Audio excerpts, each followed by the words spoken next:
I wasn't the cool kid by any means, and I think deep down in my heart, I really wanted to be. And so I would always try to find my value and worth in other people's approval.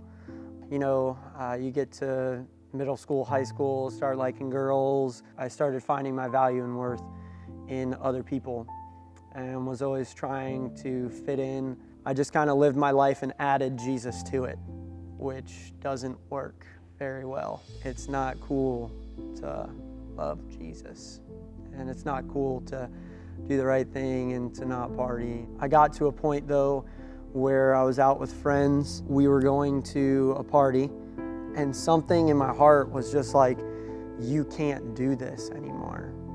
I didn't realize it at the time, but I know now that that was conviction from God to lead me in a different direction. And so fast forward a little bit, my friends no longer want to hang out with me. We didn't share the same interests anymore. I spent a lot of my nights lonely. I cried myself to sleep a lot because, like I said, I put a lot of my value and worth in people. I cried out to God, and I vividly remember praying, God, if you would just send me one friend, if I could just have one friend that was close to you and that would support me in what I'm trying to do. Lo and behold, Mike Doyle walks into my life. And it's funny how the stories align so well, like how he was frustrated and convicted about it at exactly the same time that I was.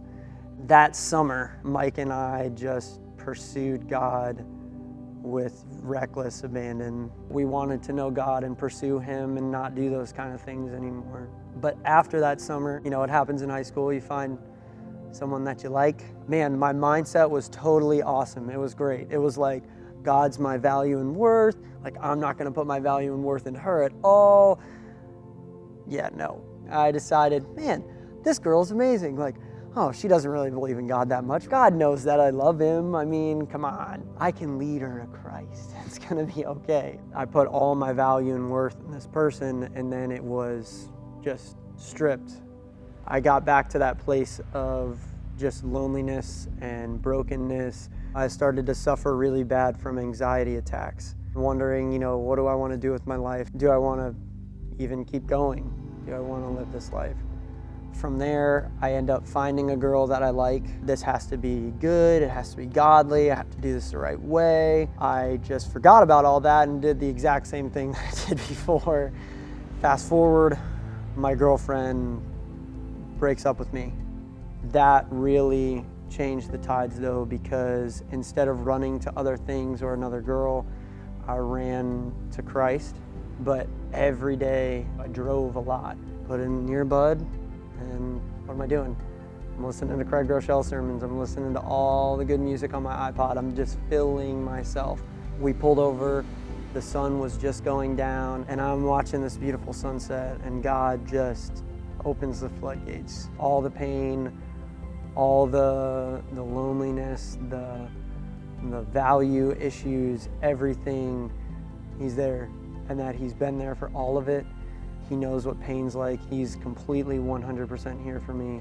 There is no judgment. There is no condemnation. I was a sobbing mess. You have to know something about God's timing and just how He works things for His glory, because now I'm over 5 years into my career as a firefighter. Certainly over those 5 years have not been perfect, but God is really just changing all my perceptions of Him as of late, and just who He is and exactly what He did and the finished work of Jesus. He made me His son. He redeemed me into His image again. When He paid the price for me, He not only paid the price for my sin, but He paid the price for my image and my sonship too. He says in Romans 6 that I'm liberated, that I'm free from that I'm dead to sin, that there's nothing you can do to take away my value and worth, because my value and worth doesn't come from you.